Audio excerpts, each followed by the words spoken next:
Hey guys, welcome back to another episode of Blerd It Out. I'm your host, Adrian Johnson. And on this episode, I wanted to continue my, I guess you would call it an unofficial trilogy to the great Filipino artists of the 1970s. And continuing along that thread, my focus today will be on artist Nestor Redondo. Now, I had so much fun putting together the Alex Nino episode back in episode 4 that I felt like, let me go ahead and continue this because my enthusiasm for those Filipino greats is just immense. And I don't think my enthusiasm could be contained within one episode. So it was very much like once the ball got rolling, that momentum still carried through. I figured I'd come back and continue that thread and show you some more of my collection of these greats. Nestor Redondo. The thing that I can say about him for myself is he's one of the, I would say, few actual artists, comic artists, what have you, that I can recall actually gasping, like having to catch my breath just briefly when I saw certain pieces of their work. That's an experience that, I rarely have. And, we all see great art daily. Especially if you're scouring the internet or even if you're in comic shops, museums, what have you. But for a piece of work to really just make you catch your breath, that has to be something very remarkable. And Nestor Redondo has done that for me a couple of times with some of his comic book work and some of his paintings as well. And how I got acquainted with Nestor Redondo's work is that it was the same way that, again, I mentioned in the Alex Nino episode, that I had come across his work in that comic book artist magazine, the Filipino retrospective. And I immediately started hunting his work down. And so one of the first things that I got from him was actually this. The DC Treasury edition of the Bible. Now, this right here, I'd actually gotten at a Heroes Con, a Heroes Convention, I want to say about, maybe about 10 years ago, and, these Treasury editions, they're hard to come by in good condition. So it was very much a find, and it was just like $5, which made it even more sweeter.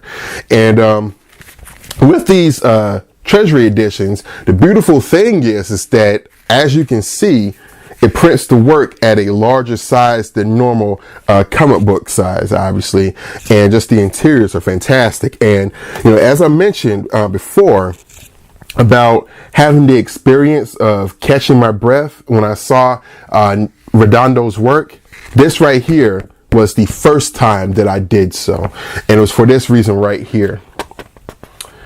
When you open up this first part right here, this first page, this is where I had to catch my breath at. I had never seen brushwork so lush as that. I mean, look at the beauty of it. I mean, it's absolutely breathtaking. And then when you turn the page,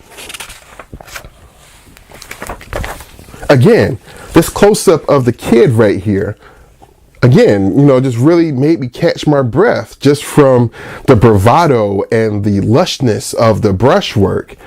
And it almost radiates from the page through the newsprint. And, just the fact that it's on this aged newsprint just made it all the more radiant.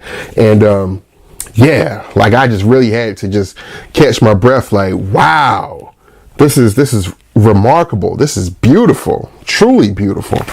And so the rest of the issue is just fantastic. As the title states, it's an abridged version of the Bible, the Old Testament. And just, man, it's just fantastic. It's lovely. It's beautiful. Now they do take some liberties here.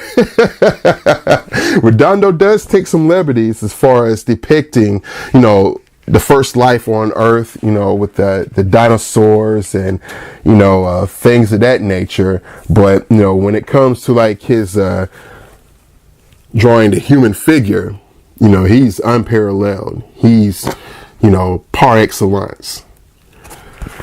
So this right here, look at this. Just beautiful, beautiful. And you can't beat the coloring on this newsprint as well. Just, wow. Just gorgeous, gorgeous, gorgeous, gorgeous. So, yeah, picking this up was probably my first real true exposure to Redondo's work after I found out about him once I had read that Comic Book Artist magazine retrospective. And this has been in my collection for, like I said, 10 years now. And I just love it. I just adore it. And now next on my list is a book that I don't think a lot of people have actually seen or maybe even realized that Redondo did because of the Joe Kubert covers. But check it out. It's some of Redondo's finest work. And again, it's another example of seeing a piece of work by him and it literally took my breath away.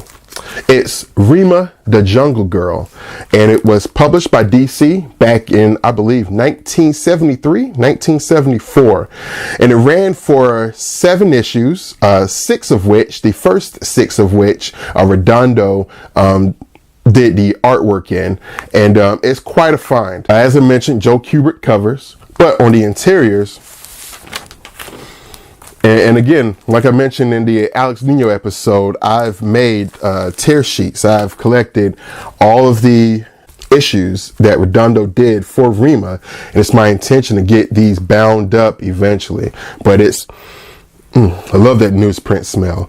But like I mentioned, I just want to get these bound up eventually, and I have my own Rima the Jungle Girl book. And coincidentally, Alex Nino actually had backup stories in each of these issues. I believe issues 1 through 5. He had a backup in them called Space Voyagers, and it was about 5 to 6 pages in length in each of the issues. So that's an extra bonus if you get, these Rima issues. You can already see here the lushness of his brushwork, just as I exhibited in the Bible Treasury edition. But the piece that made me take my breath away, or rather it took my breath away, is this. It's a double page spread right in issue 1 of Rima herself. This right here is just beautiful, beautiful. I mean, look at this. Look at all the animals. Look at all of the, but look at the figure of Rima. Just everything is in place, and it's just, brushwork at its finest. It's just remarkable. Just you cannot say enough hyperbole about this, and this solidified my love for Nestor Redondo right here. And just the rest of the 6 issues are just like this, just lush. The storytelling is wonderful. There's really not a whole lot that you can say about Redondo without gushing. He is truly a master. And the thing is that he actually had a brother. I believe his nickname was Quico, but I think his actual name was Frank Redondo. And he also was an artist, and I think he would help out Redondo as well. In fact, Redondo had a studio back in the Philippines, Redondo Studios. So it was himself and several acolytes that would help him on, his comics work, or he would actually school them in how to do comics as well. And I mentioned a personal trinity of artists that I love, being Redondo, Alcala, and Nino. And for Redondo and Alcala, they actually did have schools, in terms of, like, I guess you would term it schools of thought on how to do comics. And they actually had their individual acolytes. And for a time, the two of them actually had paired up with well, not necessarily paired up. They had actually grouped with some other Filipino artists and, had an organization devoted to, making comics and, making their own magazines. And Redondo also had his very own titled Redondo Comics while he was there in the Philippines also. I think he spent most of his working life in the Philippines. I don't think he actually came to the United States until much later, like towards the 80s. And around that time, that's when really a lot of that movement had begun to cool off. You saw a lot of those Pinoy artists as the anthologies, kind of dissipated away from, those horror and war titles and things of that nature. A lot of the Pinoy artists began to go into animation for like Hanna-Barbera, Filmation, things of that nature, because, with just their immense drawing ability, they were able to knock out all of these model sheets and all of these other tasks that, were essential to animation like that. It wasn't a big deal to them because they had already had that training. So, you would see a lot of them doing that stuff behind the scenes or going to work for Disney, like in the case of Alex Nino. So Redondo still was very active though in American comics, but he was primarily used more and more as an anchor over other people. And even after Rima the Jungle Girl, he still was doing books on his own for a short time. Like he had a memorable run on Swamp Thing.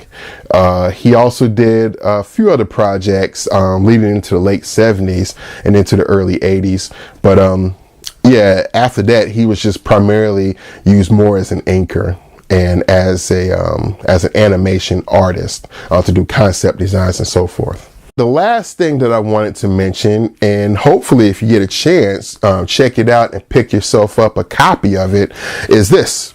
It's The Art of Nestor Redondo, published by Aoud Publishing. And this just came out, I believe, last year, if I'm not mistaken. And I had actually pre-ordered it. Like I had found out online by following Aoud Publishing because they put out so many other quality books that I've enjoyed. So I'm kind of on their mailing list, if you will. And Aoud himself is actually Pinoy also. So, the love that he puts into, this particular book definitely shows. And he actually writes a foreword about how he met Redondo. And that's really cool. But the interiors are fantastic. They're crisp, they're clear, just crisp, clear black and white. I mean, you can't get any better than this, and it's examples of Redondo's Filipino comic work. I mean, look at this. Redondo had said that he really enjoyed more drawing naturalistic scenes rather than architecture and things, because he had actually gone to school to be an architect, but after a spell he was just saying that, hey, I couldn't take it. It was too many straight lines to draw, and I just really like to be free, and so you had a lot of drawing like barbarians and things of that nature, but he could also just draw like regular street scenes, regular people. Look at the clothing. Look at the folds in his clothing on these regular people. Like these are Filipino comics. Look how lush that stuff is. And I believe this stuff dated from the 50s. This is like 1953, 1957. I mean, already this is stuff coming out of the Philippines, and you had stuff here in the United States around that time that was kind of just it had gotten kind of bland, just kind of same old, but who knew that this stuff was waiting, that these artists were waiting to spring upon, the American industry. And this is just fantastic. Man, I always get a smile when I look at this stuff, because it not only because it's so gorgeous, but because it inspires me. You know, once I found Redondo's work, for myself personally, I was still using a brush to ink, you know, mostly around that time to do my own comics work and so forth. And he was very much an inspiration for me to really hunker down and further master my craft with the brush. You know, if I had any hopes of even attaining the heights that he did with his own work. So on that front, you know, not only is he an influence on me, just as a collector in terms of just really wanting to get all of his stuff, but also on myself artistically. And I have him to thank for that. So check it out, The Art of Nestor Redondo. So guys, that's all I have for you on this very, very short episode of Blerd It Out. If you love anything that you see here, foremost, don't forget to like, share, and subscribe here on the YouTube channel. And also, don't forget, we do have a Patreon account on patreon.com/Inazuma Studios.